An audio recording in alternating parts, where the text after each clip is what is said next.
ดีอาจารย์เราคือสังคมพันธ์เขารุ่งเป็นนักศึกษาการแพทย์ปีที่หนึ่งมีจะมาสาธิตการสร้างยาเขากำฉีดมาขอการสร้างยาเขากำเข็มกระโปงก่อนจะทำมาศึกษาข้อมูลของคนเจ็บก่อน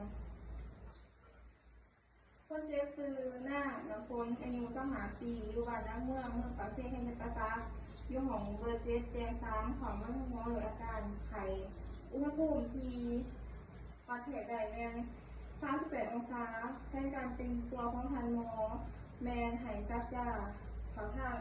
เป็นไหซักยาปาราซิตามอลเขาทางการฉีดกระโปดเพื่อลดอาการไข้ก่อนเข้ากับไปพาขอมองคนเจ็บก่อนสบายดีซื้อยังไง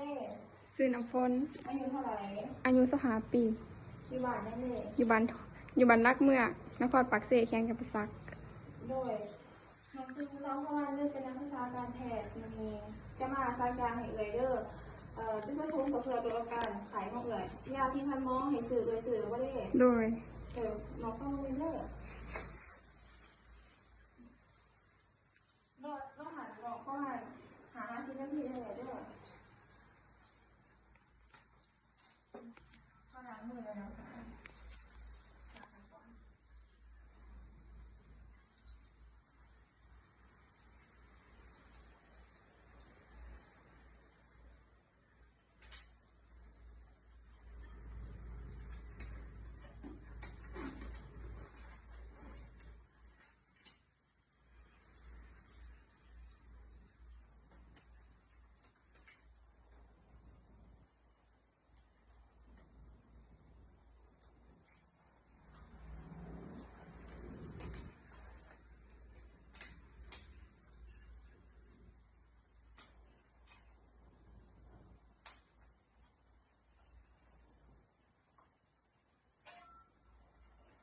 ในการทำจะมีสลิปเดี๋ยวครับสลิปแห้งเขาจะแบ่งเป็นแบบ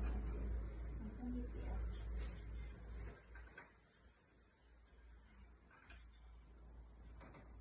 เป็นสลิปแห้ง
จีนโดยเธอต้องกดจะเป็นของคนไทย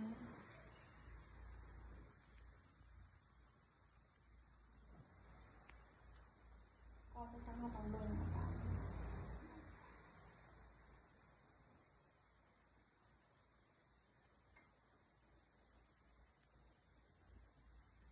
ให้เป็นตึงต่างเข้มที่190 องศาถ้าจะใส่เทคนิคซ้อมไว้1 2 เนาะซักไว้ปล่อยยาซา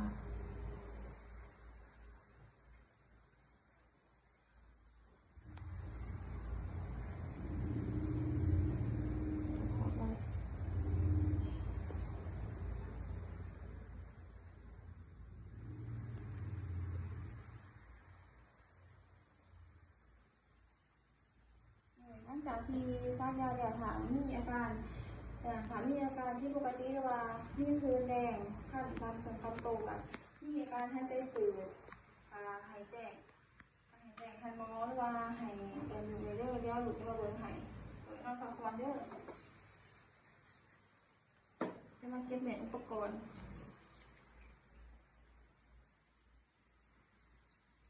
เป็นกระเพาะเข็ม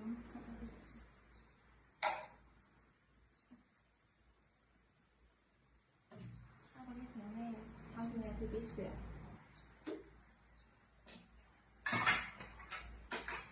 ยาของคนเจ็บที่ยังเหลืออยู่เนาะเขาก็จะเอาไปให้คนเจ็บเพื่อซักในถังต่อไป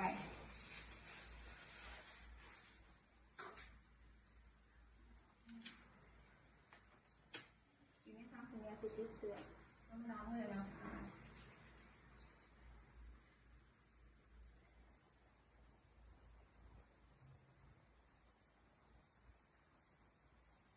จากนั้นก็จะบันทึก